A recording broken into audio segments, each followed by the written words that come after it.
All systems go ang Kamara para sa ikatlong sona ni Pangulong Ferdinand R. Marcos Jr. sa Lunes. Talumpati ng Pangulo, inaabangan na si Mela Lesmora sa report. Rise and shine, Mela.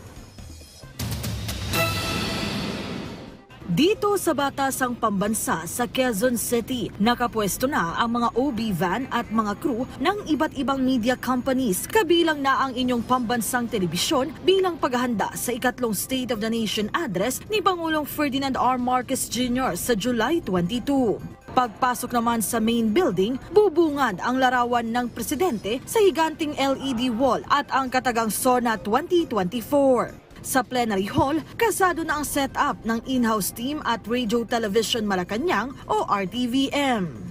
Inaasahan na itong SONA 2024 ang may pinakamaraming panauhin sa kasaysayan dahil ang bilin ng presidente tanggapin ang lahat ng mga nais dumalo rito. Kaya naman dito sa plenary hall, mapapansing nakalatag na at nakahanda ang mga upuan para sa mga bisita. At bukod dito sa session hall ay meron ding iba pang mga kwarto na magsisilbi ng mga viewing area ng iba pang bisita sa pagtitipon.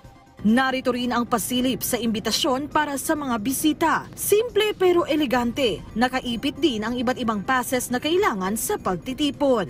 Ayon kay House Speaker Martin Romualdez, all systems go na sa Kamara para sa sona ng presidente sa Lunes. Bawat mambabatas handa na niyang makinig sa magiging talumpati ng presidente, lalo na sa ilalatag niyang mga tagumpay at priority measures. Pagtitiyak ng House Leader, kaisa ng Pangulo ang Kamara sa pagsusulong ng reforma at mga programang iba yung magpapaunlad sa bansa. Si House Committee on Ways and Means Chair Joey Salceda, inilatag din ang mga usaping inaasahan niyang mababanggit ng Pangulo sa SONA. Anya, bagamat marami pa ring hamon sa bansa, marami ring nakamtan ang administrasyon, kaya't kumpiyansa siyang maraming ibibida ang Pangulo pagdating sa usaping pang-ekonomiya.